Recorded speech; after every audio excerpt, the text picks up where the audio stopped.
এখন রাত 10:30। একটু পরেই শুনবেন সর্বশেষ বিশ্ব সংবাদ। আপনারা বিবিসি শুনছেন ঢাকায় FM 100, সিলেটে 88.8, রংপুরে 88.8। আপনারা যেখানে আছেন বিবিসি আপনার সাথেই আছে।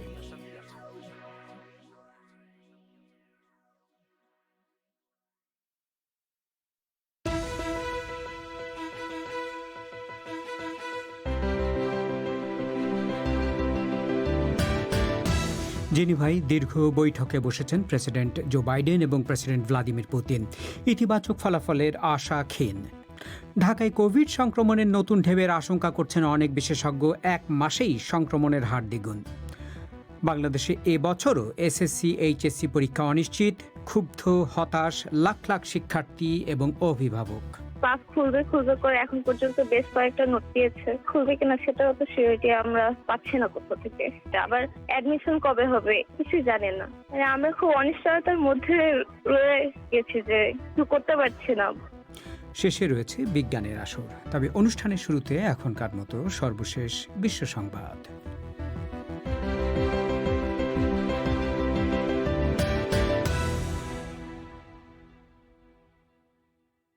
বিবিসি বাংলা খবর পড়ছি মাসুদ হাসান খান। যুক্তরাষ্ট্রের প্রেসিডেন্ট জো বাইডেন এবং রুশ প্রেসিডেন্ট ভ্লাদিমির পুতিন জেনিভাতে এক বৈঠক করছেন। 5 ঘন্টা ব্যাপী এই বৈঠকে তারা দুই দেশের মধ্যে বিরাজমান বিরোধগুলোর আপোষের রাস্তা খুঁজে বের করার চেষ্টা করছেন। লেক জেনেভার তীরে এক ভিলায় বৈঠকে বসার আগে দুই নেতা করমর্দন করেন। তবে এই বৈঠক থেকে তেমন কোনো ইতিবাচক ফল কেউই আশা করছেন না। বৈঠকের আগে দুই নেতার কেউই অন্যের সম্পর্কে তেমন প্রশংসাসূচক কিছু বলেননি। তবে মিস্টার পুতিন বলেছেন, পরমাণু অস্ত্র নিয়ন্ত্রণ, সিরিয়া ও লিবিয়ার যুদ্ধ এবং জলবায়ু পরিবর্তনের মতো বিষয়ে দুই দেশ একসাথে কাজ করতে পারে। ফ্রান্সে রোববার থেকে রাতের বেলা কারফিউ প্রত্যাহার করা হচ্ছে। গত বছর অক্টোবর থেকে যৌক্তিক কোনো কারণ ছাড়াই রাতে বাইরে বেরোনো নিষিদ্ধ করা হয়। এছাড়া বৃহস্পতিবার থেকে লাইনে দাঁড়ানো অবস্থায় ছাড়া ঘরের বাইরে ফেস মাস্ক ব্যবহারের বাধ্যবাধকতা উঠিয়ে নেওয়া হচ্ছে। আজ মন্ত্রিসভার এক বৈঠকের পর ফরাসি প্রধানমন্ত্রী বলেন, ধারণার চেয়ে কোভিড পরিস্থিতির উন্নতি হচ্ছে। কোভিড প্যান্ডেমিকে সৃষ্ট অর্থনৈতিক বিপর্যয় থেকে সদস্য দেশগুলোর সাহায্যের জন্য ইউরোপীয় ইউনিয়নের গঠিত $90,000 কোটি বিশেষ তহবিল থেকে প্রথম সাহায্য পেয়েছে পর্তুগাল। অর্থনৈতিক পুনরুদ্ধারের জন্য ঋণ এবং অনুদান হিসেবে পর্তুগালকে $1,600 কোটি দেয়া হচ্ছে। তবে ইইউ এর এই তহবিল থেকে সবচেয়ে বেশি সাহায্য পাবে ইতালি, তারপর স্পেন। রাশিয়ার রাজধানী মস্কোতে নতুন করে কোভিড সংক্রমণ বেড়ে যাওয়ায় সেবা খাতের কর্মীদের ভ্যাকসিন নেওয়া বাধ্যতামূলক করা হয়েছে। মস্কোর মেয়র সার্গেই সোবিয়ানিন বলেছেন, 15 জুলাইয়ের মধ্যে কমপক্ষে 60% কর্মীকে প্রথম ডোজের টিকা নিতে হবে। 15 আগস্টের মধ্যে দ্বিতীয় ডোজ শেষ করতে হবে। রাশিয়ায় এখন পর্যন্ত 13% মতো নাগরিক অন্তত এক ডোজ টিকা নিয়েছেন। ভারতে এক বৃদ্ধ মুসলিমকে মারধরের ঘটনায় সোশ্যাল মিডিয়া প্ল্যাটফর্ম টুইটার ছাড়াও কয়েকজন সাংবাদিক এবং একটি নিউজ ওয়েবসাইটের বিরুদ্ধে ধর্মীয় ভাবাবেগে উস্কানি দেওয়ার অভিযোগে মামলা দায়ের করা হয়েছে। উত্তরপ্রদেশ রাজ্যের পুলিশ এই মামলা করেছে। সোশ্যাল মিডিয়ায় ছড়িয়ে পড়া ভিডিও ফুটেজে দেখা গেছে একদল যুবক ওই বৃদ্ধকে পেটাচ্ছে এবং তাকে হিন্দু এক দেবতার নাম জপার জন্য চাপ দিচ্ছে। কিন্তু পুলিশ বলছে ওই মারধরের ঘটনার সাথে ধর্মীয় বিদ্বেষের কোনো যোগাযোগ নেই। ইউরো 2020 ফুটবল টুর্নামেন্টের এক সংবাদ সম্মেলনে পর্তুগিজ তারকা ক্রিস্টিয়ানো রোনাল্ডো তার সামনে রাখা কোকা কোলার কিছু বোতল সরিয়ে ফেলার পর ওই কোম্পানির শেয়ার মূল্য পড়ে গেছে। স্বাস্থ্য সচেতন হিসেবে পরিচিত রোনাল্ডো কোকের বদলে পানি পান করতে বলেছেন। কোকা কোলা এই টুর্নামেন্টের অন্যতম স্পন্সর। মঙ্গলবার ফরাসি মুসলিম ফুটবলার পল পগবাও সংবাদ সম্মেলনের সময় হেনিকেন বিয়ারের বোতল সরিয়ে ফেলেন। আপনারা শুনছেন বিবিসি বাংলার রাতের অধিবেশন পরিক্রমা। পরিবেশন করছি শাকিল আনোয়ার। মাফ করবেন। জেনিভাতে যে বৈঠকটির কথা একটু আগে শুনলেন, প্রেসিডেন্ট বাইডেন এবং প্রেসিডেন্ট পুতিনের মধ্যে সর্বশেষ পাওয়া খবরে জানা গেছে সেটি শেষ হয়েছে। এর পরপরই একটি সংবাদ সম্মেলনে প্রেসিডেন্ট পুতিন বলেছেন যে বৈঠকটি বেশ গঠনমূলক হয়েছে। তারা দুজন পারমাণবিক অস্ত্র বিষয়ে স্থিতিশীলতা বজায় রাখা নিয়ে কথা বলেছেন। বিস্তারিত আসছে এ বিষয়ে। বাংলাদেশের রাজধানী ঢাকায় করোনা ভাইরাসের আরেকটি ঢেউ আঘাত হানার আশঙ্কা করছেন জনস্বাস্থ্য বিশেষজ্ঞরা। 1 মাস আগে শনাক্তের হার 7% নেমে আসলেও এখন সেটি প্রায় দ্বিগুণ হয়ে 14% পৌঁছেছে। সীমান্তের জেলাগুলোর পাশাপাশি অন্যান্য জেলাতেও সংক্রমণের হার বাড়ছে। ফলে জনবহুল ঢাকা শহরকে এই প্রবণতা থেকে আড়াল করে রাখা প্রায় অসম্ভব হতে পারে বলে অনেক বিশেষজ্ঞ মনে করছেন। কিন্তু ঢাকার স্বাস্থ্য ব্যবস্থা সেরকম পরিণতির জন্য কতটা প্রস্তুত? এ নিয়ে ঢাকা থেকে আকবর হোসেনের পাঠানো রিপোর্ট। বাংলাদেশের উত্তর এবং দক্ষিণ পশ্চিমাঞ্চলের বিভিন্ন সীমান্তবর্তী জেলায় করোনা ভাইরাসের শনাক্ত রোগীর সংখ্যা এখন 40% উপরে। মৃতের সংখ্যাও বাড়ছে সেসব জেলায়। গত 15 দিনে শুধু রাজশাহী মেডিকেল কলেজ ও হাসপাতালে প্রায় 150 রোগী করোনা ভাইরাসে আক্রান্ত হয়ে মারা গেছেন। স্বাস্থ্য অধিদপ্তরের রোগ নিয়ন্ত্রণ শাখার রাজশাহী অঞ্চলের সহকারী পরিচালক নাজমা আক্তার বিবিসি বাংলাকে বলেন, সেখানে করোনা সংক্রমণের এখন পিক টাইম বা সর্বোচ্চ অবস্থা চলছে বলে তারা মনে করছেন। সিচুয়েশন এখন যেটা পিক উঠার সেটা তো উঠে গেছে, তাই তো? এটা তো আপনার মানে একদিনে উঠেনি বা এটা এসে পরের দিন নেমে যাবে তা না। এখন এই জিনিসটাকে আমাদের লক্ষ্য হচ্ছে এই জিনিসটাকে যতটা সাস্টেনেবল রাখা যায়, এটাকে আর বাড়তে না দেওয়া যায়, সেজন্য কিন্তু লকডাউনটা দেওয়া হয়েছে।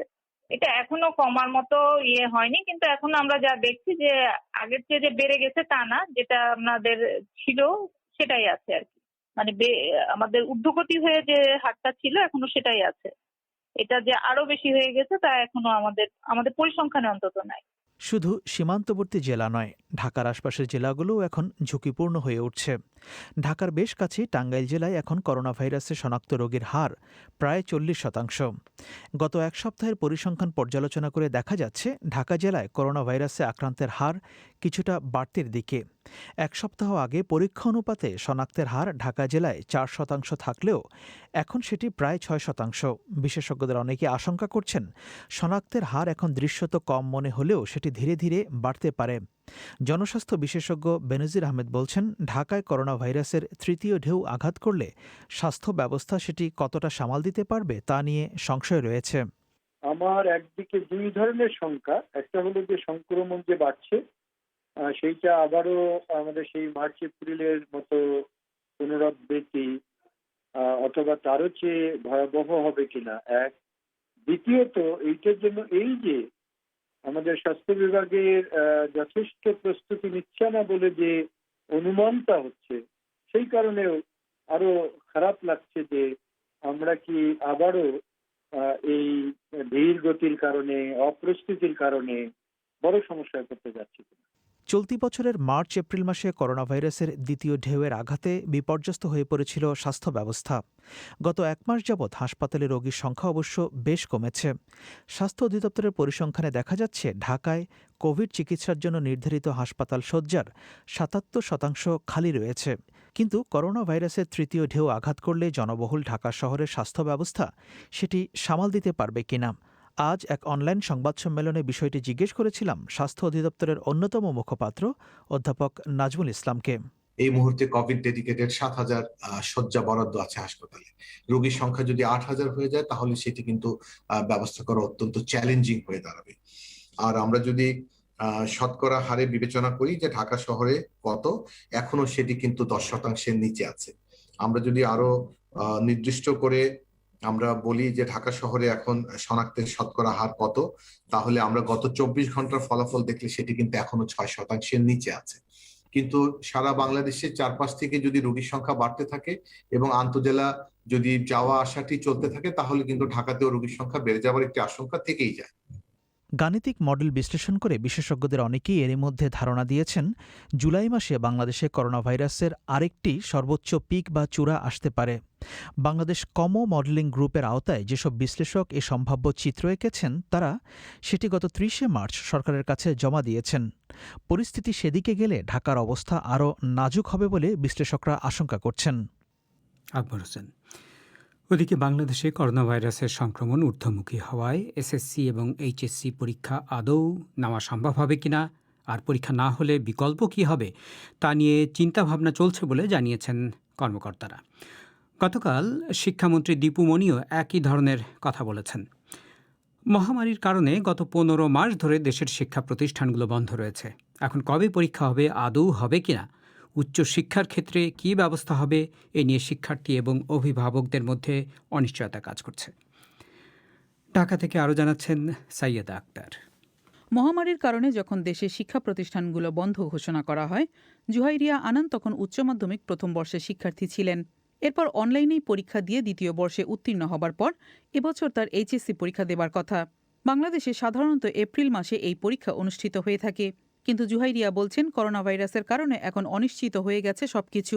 আমাদের এক্সাম নিয়ে তো কিছুই বলছে না যে কবে হবে। ক্লাস খুলবে করে এখন পর্যন্ত বেশ কয়েকটা নোট দিয়েছে, কিন্তু এখন এরপর আবার খুলবে কিনা সেটাও তো সিওরিটি আমরা পাচ্ছি না কোথা থেকে।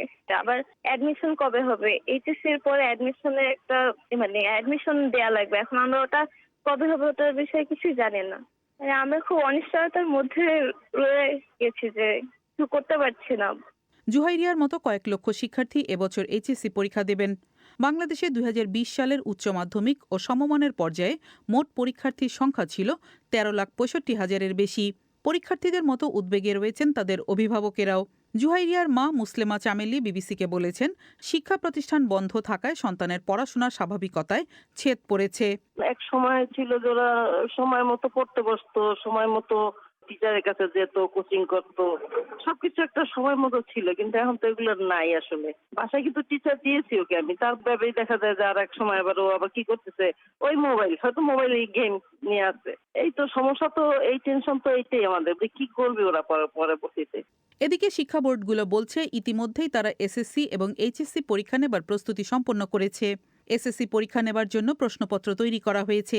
অন্যদিকে এইচএসসি পরীক্ষার প্রশ্ন তৈরি করার কাজ চলছে বলে জানিয়েছেন কর্মকর্তারা। ঢাকা শিক্ষা বোর্ডের চেয়ারম্যান অধ্যাপক নেহাল আহমেদ বিবিসিকে বলেছেন, কর্তৃপক্ষ চেষ্টা করবে সময় পিছিয়ে হলেও পরীক্ষা নিতে, কিন্তু সংক্রমণ পরিস্থিতির কারণে নেহাত সম্ভব না হলে বিকল্প মূল্যায়নের চিন্তাভাবনা রয়েছে তাদের। আমরা তো পুরোপুরি প্রস্তুত, সমস্ত বোর্ডগুলি প্রশ্নপত্র পর্যন্ত তৈরি করে রেখেছে এবং সরকার যখনই বলবে তখনই আমরা পরীক্ষা নিতে বোর্ডগুলি প্রস্তুত আছে। তবে বাস্তবতা হলো যে এটা পাবলিক পরীক্ষার সবার একটা সমতার ব্যাপার আছে, সব জায়গায় যাতে সবাই সমান সুবিধা পায়। এই সবকিছু মিলিয়ে আমরা যদি পরীক্ষা নিতে পারি, করোনা পরিস্থিতির কারণে আমরা সংক্ষিপ্ত সিলেবাসও দিয়েছিলাম, আমরা অপেক্ষা করছি সময়ের জন্য। এখনো আমরা সর্বোচ্চ চেষ্টা করবো, যদি এমন পরিস্থিতির সৃষ্টি হয় সারা দেশে যে আমরা পরীক্ষা নেওয়ার পরিস্থিতি হলো না, করোনা পরিস্থিতি আরো খারাপের দিকে চলে গেল, তখন তো আমরা পারবো না, এটা সত্য। তখন হয়তো আমাদেরকে বাধ্য হয়ে বিকল্প করে চিন্তা ভাবনা করতে হবে। বাংলাদেশে করোনা ভাইরাসের সংক্রমণ বৃদ্ধির মুখে এপ্রিল মাসের 5 তারিখ থেকে দেশে চলছে লকডাউন। বুধবার লকডাউনের মেয়াদ আরও 1 মাস বাড়ানো হয়েছে, কিন্তু লকডাউন সত্ত্বেও দেশে অফিস, দোকানপাট এবং গণপরিবহন খোলা রয়েছে। অনেক অভিভাবকের মনে প্রশ্ন, সব খোলা রেখে কেবল শিক্ষা প্রতিষ্ঠান কেন বন্ধ করে রাখা হয়েছে।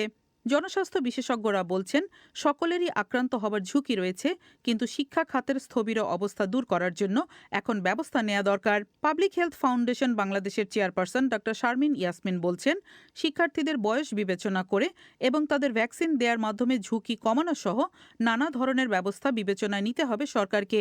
বাচ্চাদের বেলায় যেটা যে আপনার কোভিড-19 যদি হয়েও থাকে, সেই ক্ষেত্রে অনেক সময় যেমন আমরা হয়তো কোমরবিড ইলনেস গুলো যদি থাকে বা সেই ক্ষেত্রে ঝুঁকি অনেক বেশি থাকে, বয়সের একটা ব্যাপার থাকে, কিন্তু যেহেতু ইয়াং এজ তাদের হয়তো, আর এখন যদি আমরা ভ্যাকসিনেশনের কাভারেজে 12 বছরের ঊর্ধ্বে যারা আছে তাদেরকে ভ্যাকসিনেশনের কাভারেজে আনতে পারি, তাহলে কিন্তু যদি পরবর্তীতে কারো যদি কোভিড হয়েও থাকে সেই ক্ষেত্রে কিন্তু তাদের সিভিয়ারিটির যে দিকটা সেটা কিন্তু অনেক কম থাকে। হ্যাঁ, এবং হয়তো মায়ের পর্যায়ে থেকে হয়তো তারা ভালো হয়ে যাবে। বাংলাদেশে এই মুহূর্তে করোনা ভাইরাস সংক্রমণের হার 15% কাছাকাছি। শিক্ষামন্ত্রী দীপুমণি বলেছিলেন, সংক্রমণের হার 5% না নামলে শিক্ষা প্রতিষ্ঠান খোলার কথা ভাববে না সরকার। সাইয়েদা আক্তার, ঢাকা থেকে। বলিউড তারকা মিঠুন চক্রবর্তীকে উস্কানিমূলক বক্তব্য দেওয়ার অভিযোগে আজ কলকাতার পুলিশ জেরা করেছে।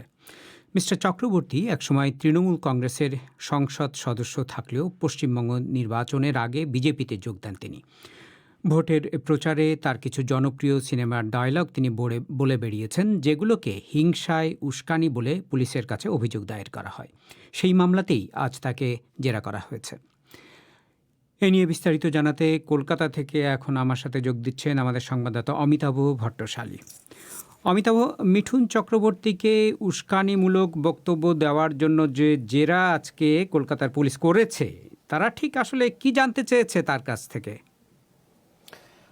দেখুন শাকিল, কলকাতা হাইকোর্টের নির্দেশে মানিকতলা থানা, কলকাতা পুলিশের অন্তর্গত একটি থানা, মানিকতলা থানার অফিসারেরা আজকে মিঠুন চক্রবর্তীকে প্রায় 40-45 মিনিট জেরা করে। ভার্চুয়াল মাধ্যমে এই জেরা হয়েছে। এবং মূলত পুলিশ তার কাছ থেকে যেটা জানতে চেয়েছিল যে ভোটের প্রচারে কবে কি বক্তৃতা তিনি করেছেন, এবং এছাড়াও যেটা জানতে চাওয়া হয় যে বিজেপির হয়ে যে ভোট প্রচার করেছেন তার জন্য কি দল তাকে টাকা দিয়ে নিয়ে এসেছিল, না কি তিনি দলের সদস্য হিসাবে ওইসব জনসভায় গিয়েছিলেন। আর পুলিশ সূত্রগুলো এটাও বলছে যে মিস্টার চক্রবর্তী তদন্তকারীদের বলেছেন যে টাকার বিনিময়ে নয়, বিজেপির সদস্য হিসেবেই তিনি ওইসব ভাষণ দিয়েছেন। আর সিনেমার যেসব সংলাপ তিনি বলেছেন সেগুলো খুবই জনপ্রিয়, সেজন্যই তিনি জনসভায় সেগুলো শোনান। এবং এখানে জানিয়ে রাখি যে এই জেরা এড়ানোর জন্য মিঠুন চক্রবর্তী কলকাতা হাইকোর্টে আবেদন করেছিলেন, কিন্তু আদালত জানিয়ে দেয় যে তাকে তদন্তের মুখোমুখি হতেই হবে। তারপরেই আজকে তাকে জেরা করা হলো। তো শাকিল, মানে যে মামলাটা হয়েছিল, কোন কোন মানে ডায়ালগ, ফিল্মের ডায়ালগ তিনি বলে বেরিয়েছেন যেগুলো যারা মামলা করেছেন তারা মনে করেছেন হিংসায় উস্কানি দিতে পারে? দেখুন, প্রথমে জানিয়ে রাখি যে যারা মামলা করেছে সেই সংগঠনটি তৃণমূল কংগ্রেসের ঘনিষ্ঠ বলেই পরিচিত, এবং তাদের অভিযোগ করেছিল তারা যে মিঠুন চক্রবর্তী কয়েকটি বিশেষ সংলাপ জনসভাগুলোতে বলছেন যেগুলো আসলে হিংসা ছড়ানোর উস্কানি। যেমন মারবো এখানে, লাশ পড়বে শ্মশানে, তার একটা অত্যন্ত জনপ্রিয় ডায়লগ। অথবা আমি জল ঢোড়াও নই, বেলে বোড়াও নই, আমি জাত গোখরো, এক ছোবলে ছবি। এই বিশেষ ডায়লগগুলি তিনি বারে বারে বলেছেন জনসভাতে। এবং ওই সব সভাতে যে হাজির বিজেপির যে সদস্য সমর্থক তারা বিপুল হাততালিও দিয়েছেন। তবে এটাও বোঝা যাচ্ছে শাকিল যে এই অভিযোগটা কিছুটা রাজনৈতিক বটে। মিস্টার চক্রবর্তী একসময় তৃণমূল কংগ্রেসের সংসদ সদস্য ছিলেন, তারও আগে তিনি বামফ্রন্টের সমর্থক ছিলেন, কিন্তু বেশ কয়েক বছর ধরেই মিঠুন চক্রবর্তী সক্রিয় রাজনীতি থেকে বাইরেই থাকছিলেন। হঠাৎই ভোটের ঠিক আগে তাকে নিজেদের দলে যোগ দেওয়ায় বিজেপি, এবং কলকাতায় নরেন্দ্র মোদীর যে বড় জনসভাটা হয়েছিল সেখানেই তিনি দলে যোগ দেন। আর ওই সভা থেকেই ওই ডায়লগগুলো তিনি আসলে বলতে শুরু করেছিলেন। শাকিল, তো মানে ভোট পরবর্তী, পশ্চিমবাংলায় ভোট পরবর্তী হিংসা নিয়ে বিজেপি বারবারই অভিযোগ তুলেছে। এখন তাদের একজন তারকা সদস্যের বিরুদ্ধেই এই অভিযোগ। ঠিকই শাকিল, ভোট পরবর্তী হিংসা নিয়ে গণনার রাত থেকেই অভিযোগ তুলতে শুরু করে বিজেপি। তাদের কয়েক হাজার কর্মী সমর্থক এখনো বাড়ি ছাড়া বলে তারা দাবি করে, এবং বেশ কয়েকজনকে খুন আর কয়েকজন নারী সমর্থককে ধর্ষণ করা হয়েছে বলে অভিযোগ করেছে বিজেপি। আর নিচুতলার কর্মী সমর্থকদের পাশে যে সবসময় সবগুলি ঘটনাতে বিজেপির নেতৃত্ব হাজির হতে পারছেন তা নয়, এ নিয়ে দলে ক্ষোভও আছে। কিন্তু যেটা একটু আগেই বলছিলাম যে এই যে বিশেষ অভিযোগটা মিঠুন চক্রবর্তীর বিরুদ্ধে, সেটাকে কিন্তু বিশ্লেষকরা তৃণমূল কংগ্রেসের রাজনৈতিক পদক্ষেপ হিসেবেই দেখছেন কিছুটা। বিজেপি যেমন তৃণমূল কংগ্রেসের বিরুদ্ধে হিংসা ছড়ানোর অভিযোগ করছে ভোটের পর দিন, ভোট গণনার পর থেকে, তারই পাল্টা হিসেবে বিজেপি নেতার বিরুদ্ধে হিংসায় উস্কানি দেওয়ার অভিযোগ এখন তোলা হচ্ছে, যেটা তদন্ত করছে মানিকতলা থানার পুলিশ। শাকিল, অমিতাভ, আপনাকে ধন্যবাদ। কলকাতা থেকে বলছিলেন আমাদের সংবাদদাতা অমিতাভ ভট্টশালী। আপনারা শুনছেন বিবিসি বাংলার রাতের অধিবেশন পরিক্রমা।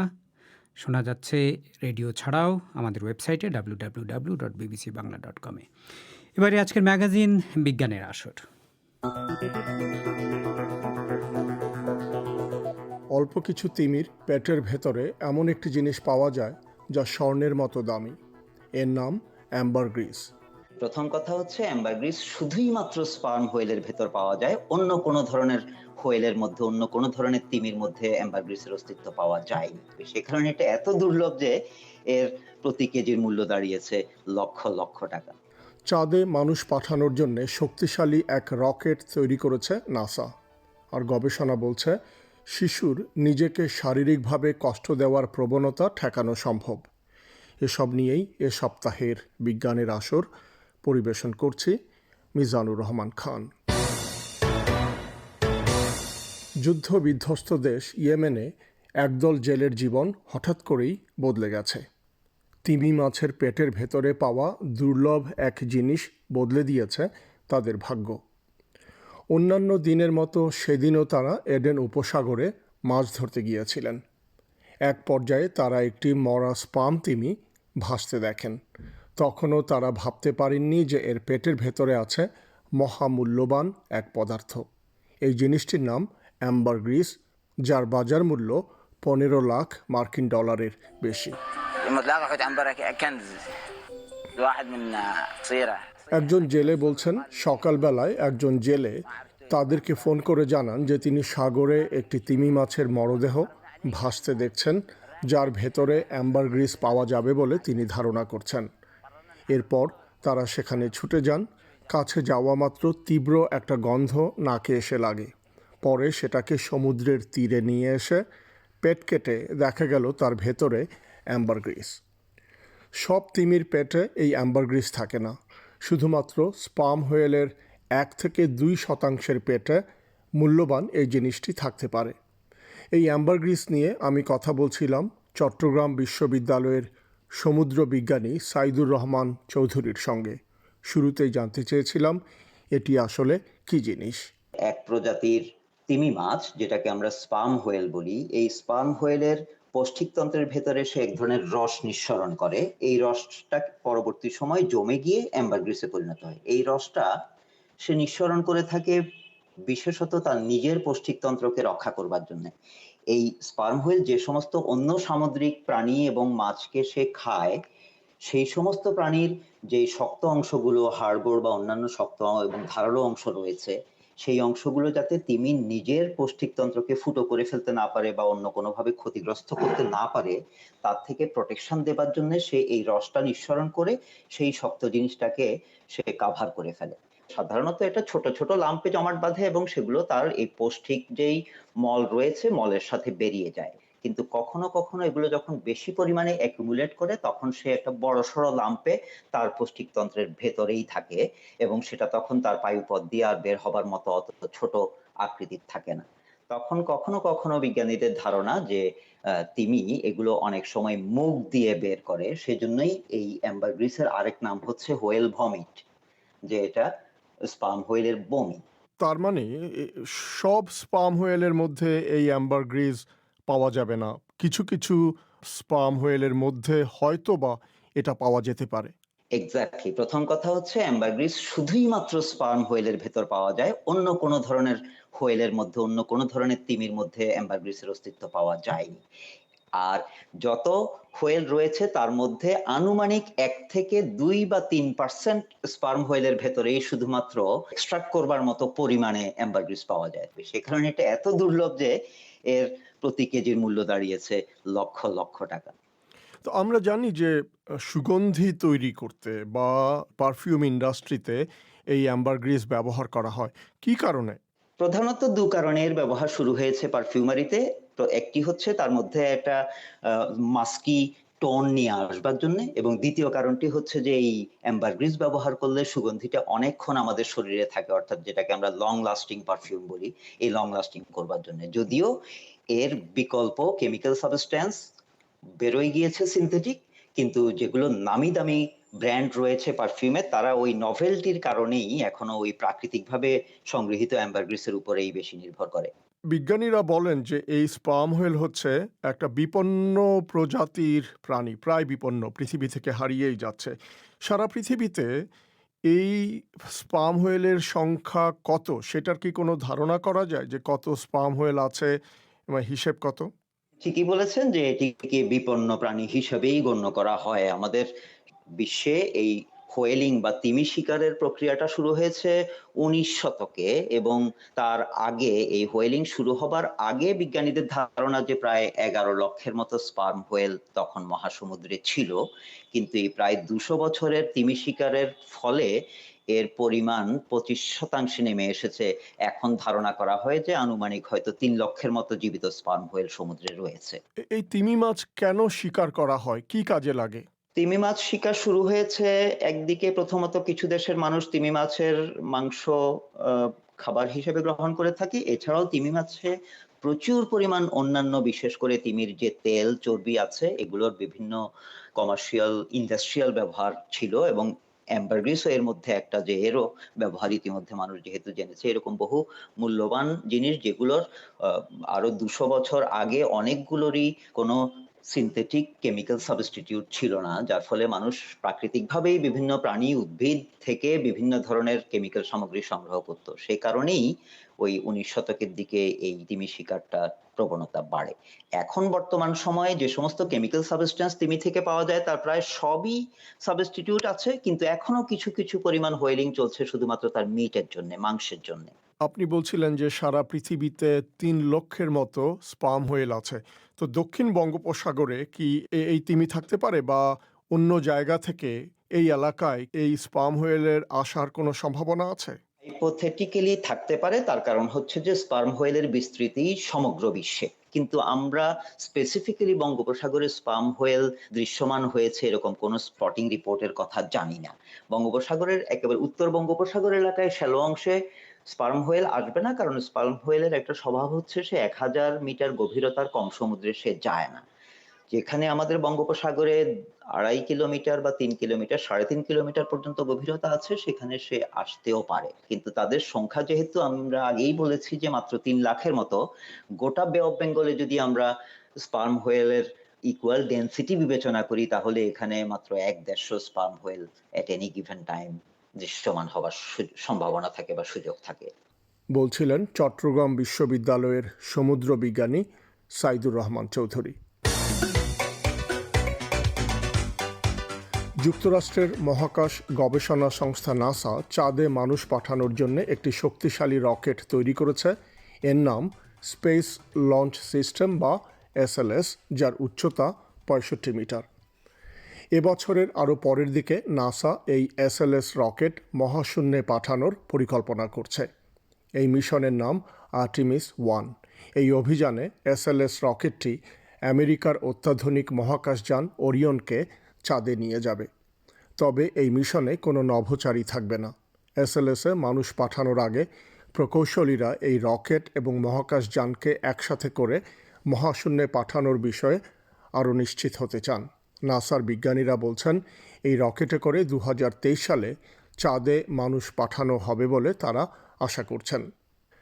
SLS-এর মূল অংশে আছে জ্বালানি ট্যাঙ্ক, আরও আছে 4টি শক্তিশালী ইঞ্জিন, দুপাশে 2টো বুস্টার, যা থেকে অর্জিত শক্তি দিয়ে রকেটটি প্রথম 2 মিনিটে ভূমি থেকে উপরে নিক্ষিপ্ত হবে। ব্রিটেনে এক গবেষণায় দেখা গেছে যেসব শিশুর মধ্যে নিজেকে শারীরিকভাবে কষ্ট দেওয়ার প্রবণতা রয়েছে, তাদের মধ্যে অনেক আগে থেকেই এর প্রকাশ ঘটতে দেখা যায়। তাই সময় মতো ব্যবস্থা নিলে তাকে বড় ধরনের ক্ষতির হাত থেকে বাঁচানো সম্ভব। গবেষক ডক্টর ডানকান অ্যাসেল বলেছেন, সাধারণত আমরা সমস্যা গুরুতর না হওয়া পর্যন্ত অপেক্ষা করি, তারপরেই এতে হস্তক্ষেপ করা হয়। কিন্তু এ বিষয়ে আগে থেকেই প্রতিরোধমূলক ব্যবস্থা নেওয়া প্রয়োজন। নিজের ক্ষতি করার চূড়ান্ত পর্যায়ে শিশুরা আত্মহত্যাও করতে পারে। কেমব্রিজ বিশ্ববিদ্যালয় এরকম 2টো গ্রুপের উপর গবেষণা চালিয়েছে। প্রথম গ্রুপে ছিল যেসব শিশু তাদের আবেগ নিয়ন্ত্রণ করতে পারে না তারা, আর অন্যটিতে যারা বেশি ঝুঁকি নিতে আগ্রহী। গবেষণায় 11,000 শিশু অংশ নিয়েছে এবং তাদের প্রতি 6 জনের একজন জানিয়েছেন যে 14 বছর বয়স হওয়ার আগেই সে নিজেকে শারীরিকভাবে কষ্ট দিয়েছে।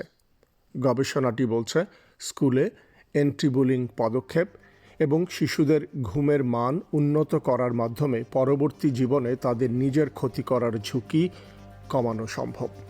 এরই সঙ্গে শেষ করছি এ সপ্তাহের বিজ্ঞানের আসর।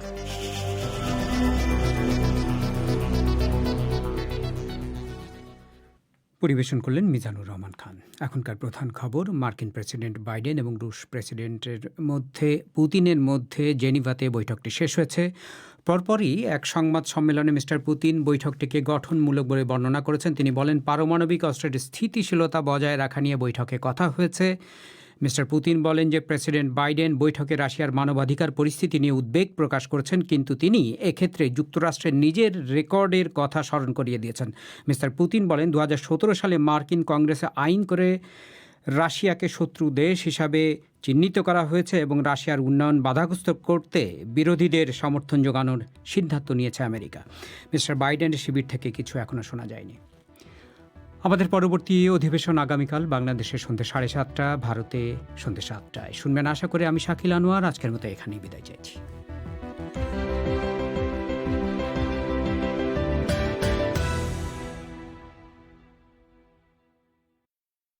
bbcworldservice.com